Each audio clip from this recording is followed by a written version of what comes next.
Hello, and welcome to Artfully Told, where we share true stories about meaningful encounters with art.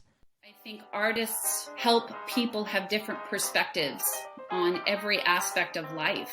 All I can do is put my part out into the world. It doesn't have to be perfect the first time. It doesn't have to be perfect ever, really. I mean, as long as you're enjoying doing it and you're trying your best, that can be good enough. Art is something that you can experience with your senses and that you just experience as so beautiful. Hello, and welcome back to Artfully Told. I'm Lindsey, and I am very delighted to have as my guest today Liza Lomax. And she is a coach, but that just barely scratches the surface. And I'm so excited to share her with you today because she has an incredible story about her own trajectory, which led her to be a coach, but also just in general, her life story is incredible. And her story is about how art has kind of been weaving through her life is also incredible. And I'm just so excited that you're here, Liza. So thank you for joining us today. Thank you for having me. I'm super excited. Yay! Awesome. Would you mind just sharing a little bit about yourself and your story, or what kind of, however you want to introduce who you are? I would love that. For sure. So I'm a body image coach. My business is called Love Your Body Coaching. What is that? So I help women go from self-loathing to self-loving.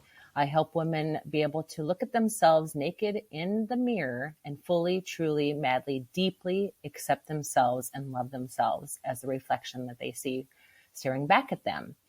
I have my own personal transformational story. It is quite a story, but we don't have hours and hours. So I will condense it a little bit for everybody. As a teenager, I suffer from 2 EDs. I suffer from anorexia and overeating, so binge eating. And I went from one end of the spectrum to the other. And by the time I was 26, I weighed 300 pounds. I was borderline diabetic. I had high cholesterol. I had high blood pressure. I had a 2-year-old at the time. And the doctor told me that if I didn't lose weight, I wasn't going to live to see him turn 5. And again, he was 2 at the time. So I was like, well, I want to live to see my son, so I'll lose the weight. Now, I came from a very religious background, a very religious household. And, as all children, right away, when we're little, when we're told we have to look a certain way and dress a certain way and act a certain way and be a certain way. And when we're not those ways, we try to fix them. And that's where that not good enough story starts. And then it, harbors us in our brains until we're an adult. And then that's all we think about is that we're not good enough. We're not special enough. We're not beautiful enough. We're not pretty enough. We're not this. We're not that. And I really had that not good enough story really just stick in my brain so ingrainly, deeply in there that I didn't care about myself. I didn't love myself. I literally hated myself. I had low self-esteem. I would look in the mirror and I would hate the person that was staring back at me. I suffered from body dysmorphia. And so I literally would see a monster in the mirror when I did look in the mirror. And so when I was the 300 pounds and I was sitting in the doctor's office and he's telling me I've got to die, I'm like, okay, well, I got to do something. So I lost 105 pounds in 13 months. However, I didn't change my mindset and I continued to yo-yo over and over and over. I still had those same behaviors, those same habits, those same limiting beliefs. And it took me probably about 5 or 6 years later, I literally hit rock bottom. And I was addicted to diet pills. I was a heavy drinker. I did things to my body nobody should ever do to themselves. I had such a low self-esteem. I hated myself, hated everything about me. I put myself in situations where I should have been killed. And whether you believe in God, higher source, higher power, whatever it is you believe, I really believe that God just was telling me that I needed to change and something needed to give. And because I've been a people pleaser, I've been a doormat, I've been a caregiver, I have taken care of everybody around me. I'm a lover of love. I love people. I love to give myself. And I've given so much of myself to everybody else that I've never given myself, if that makes sense. I've never given anything to me, and I've never loved myself, truly, madly, deeply loved myself.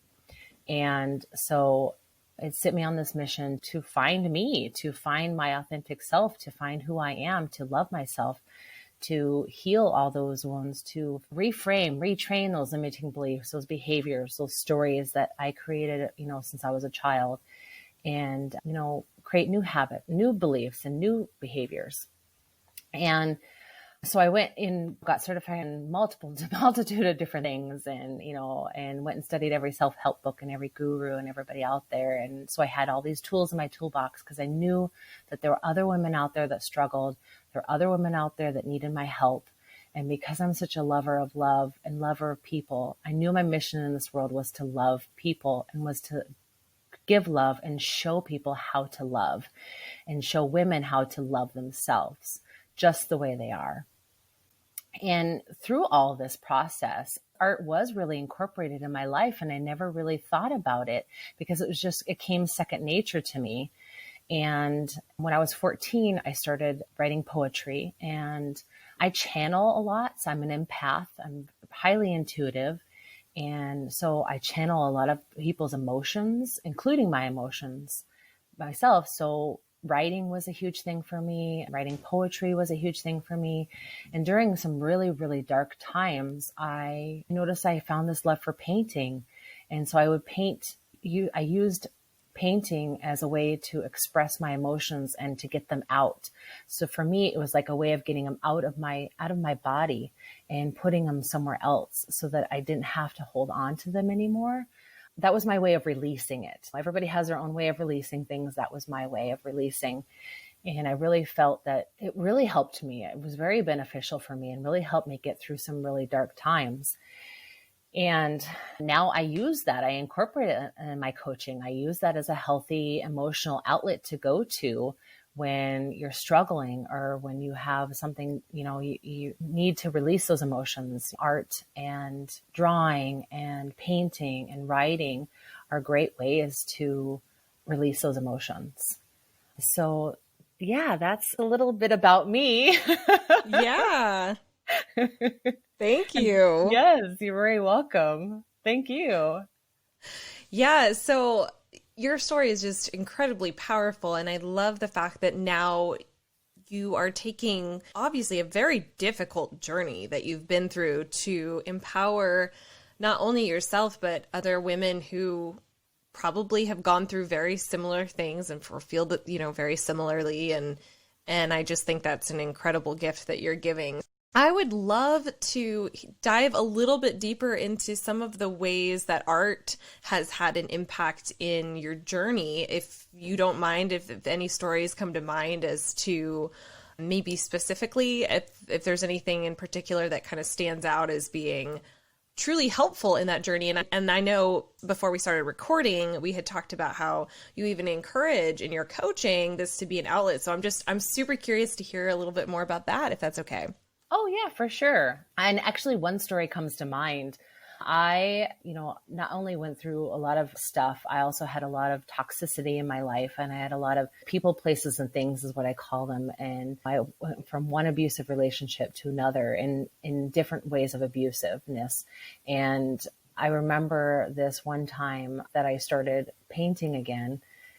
And it was a picture of, in my head, I had this picture of me standing in darkness, and all I had was a little bitty lamp, and I was holding onto this lamp, and there was just this little bit of glimmer of light, and there was all this darkness around me, and it symbolized what my life was like at that time.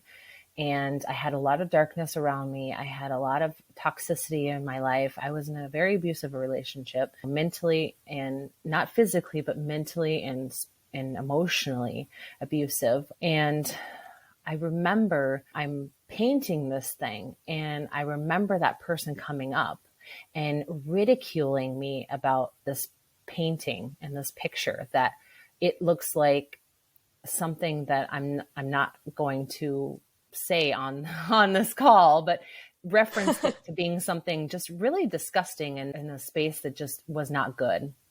And I could have easily scratched it and ripped it up and tore it away or threw it away. You know, I could have easily have done something like that, which my past self probably would have, because I'm like, oh, well, I don't live up to this person's expectations, so I'm just gonna do something else. But no, I had the mindset that, no, I'm going to finish this painting because it's something that I need to do and I need to get it out. And if you could just envision a little girl standing in a big dark forest, and all that she has is the little light in her lamp. And that was the picture, was just all this darkness around, but I knew that there was some light at the end of the tunnel, and I knew that I was going to get through whatever the situation that I was in at the time. I was going to get through it because I had my light. And whether it was super, super tiny, it didn't matter because it was still light in that darkness. I love that. Do you still have that painting?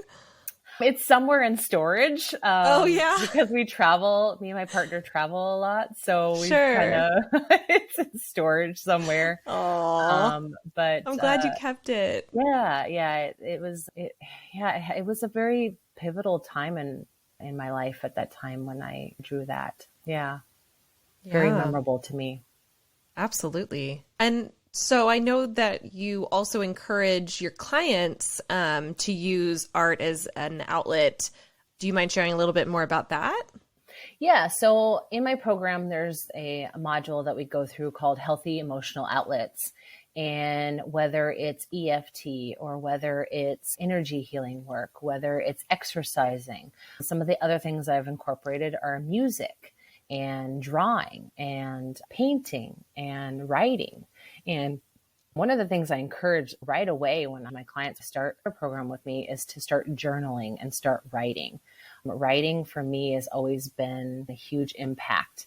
And so writing right away and using art as a way to get your emotions out and to be able to, we're emotional beings. I mean, we base every choice, every decision, everything that we make is on emotions. And, you know, a lot of times we're told that we can't show our emotions and we can't be emotional. And, you know, I'll give you something to cry about. You know, I mean, there's these things that we're told when we're kids that, you know, we can't do these things. And so we grow up pushing our emotions down and down and down. And we have such a hard time releasing those. And so using art as a way to release those emotions is huge, is very impactful, because if you don't know how to release them, I really believe that art is a good way of releasing those emotions. And when you encourage your clients to use that as an outlet, which I love, I'm super biased as an artist myself, but I love that you do that because it can make such a difference. Is it something where, do you ever get any kind of pushback where people think, well, I'm not an artist, or, you know, I can't draw, or I can't paint, or is that part of like a mindset that you're also working to help kind of overcome the I can't or I don't kind of thing associated with art? Yes, because yes, we can do things. We just choose not to do them. So I tell people, I'm like, you can do something, you just choose not to do them. And, you know, if you don't want to do it, that's fine. It's there. And everybody always gives it at least a chance, a go. And I love it when I hear people say that they can't draw or they can't sing. And it's like, well, first of all, you can sing. It just might not be very good. And you can draw. It just might not be very good. Right. So, you know, saying that you can't do something is not true. It's never true because you can do it. So it doesn't matter whether it doesn't look good to you or to somebody else or to whomever. You're still getting that out and still getting those emotions out and still releasing what you need to release. So I don't believe in the word I can't. It's always you choose not to. I love it. I love that so much. Oh my goodness. Yeah. Because I think it's so important, and I love the way that you worded it. It is so important that we go into something that's new for us, and maybe we've never expressed ourselves in that way before, but we go into it saying, well, it's possible. I might not be very good at it, but it shouldn't decrease even the attempt at it. I mean, I'm not brilliant at drawing, but I'll do it. I can kind of draw a little bit, some stick figures. Right. If it's a whole page of stick figures, okay, so be it. That's your art. It's okay. Art is art. It doesn't matter what it is. It's just absolutely. I love it. Yes.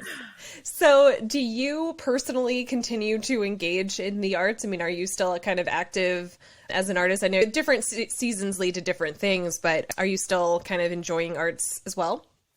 Yes. I mean, all the time. I'm constantly doodling or writing, something comes to my mind, I'll write it down. But with all the arts, I did theater for 15 years.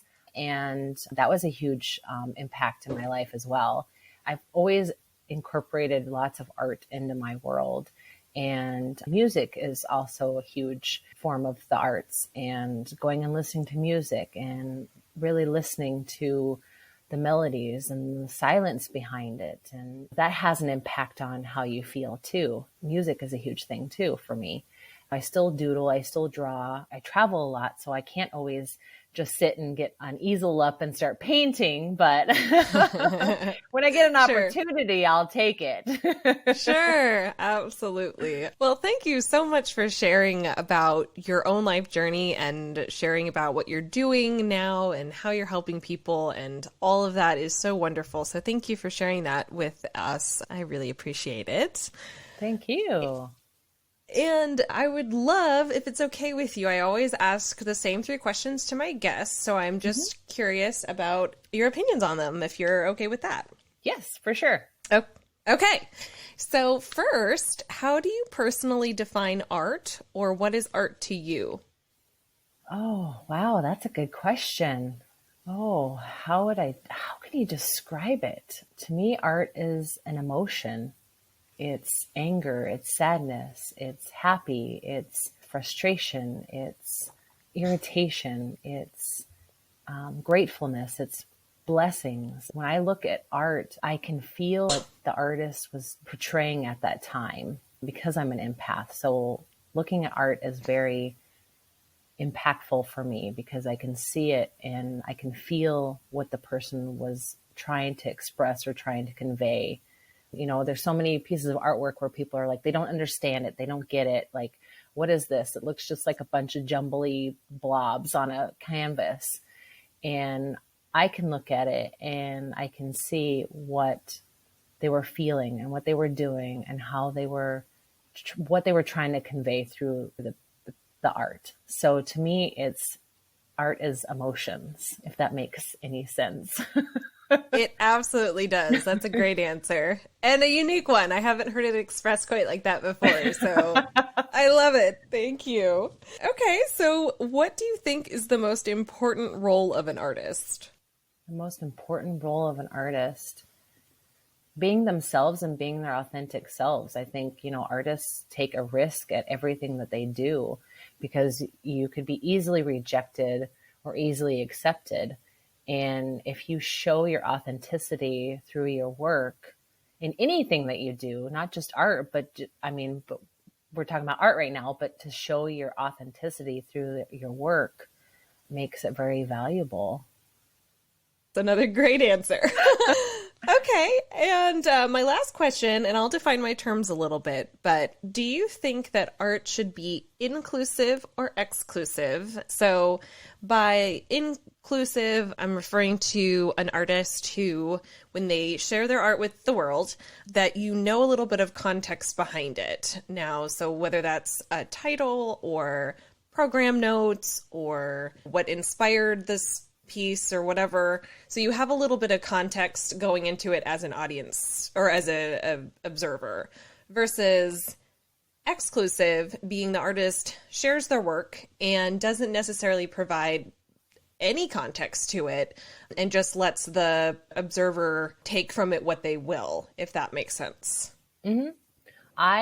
So when I go into a museum or I go in and I see art, I don't read the little note cards or the little things, the little plaques next to it, because I like to see the art for what it really is. And I don't like to be influenced on what time it was done, or what year it was done, or who it was done by, or what the explanation was. So I like to look at it and just look at it for the actual art. I don't read anything about the artist. So I would say exclusive because it's like, Great. To me, I want to see the art. I don't necessarily need to know about the history or the background or why it was created. I just want to see just the art. Perfect. All right. Excellent. Well, and you have a really unique perspective, I think, too, because like you shared with us earlier, when you look at a piece of art or experience art, you are able to draw from it emotions and feelings and all those kinds of things that maybe someone who isn't as empathic would find. So that's a pretty unique perspective too, which I love. So yeah. Well, again, thank you so much for being a part of this. Is there a way for us to get in contact with you and learn more if anyone would like to do so? Yes. So I'm, of course, on all the platforms. I'm on Facebook under Liza Lomax. I'm on Instagram, Twitter, LinkedIn. My website's being redesigned right now, but you can check it out and check more of my story out. It's just lizalomax.com. But the best way to get a hold of me is probably Facebook. And then my email address is just lizalomax77@gmail.com. Perfect. Thank you, Liza. Well, thank you also to all of you who are listening to this episode. And if you're feeling as inspired as I am at the moment, I would love for you to share it with a friend or two. And please feel free to get in touch with Liza. She is absolutely wonderful, as you can tell from just this brief conversation with her. Obviously, she has a lot to share with the world and give. And we will catch you next time. If you have a story to share with us, we would love that so much. And I hope your day has been artfully told.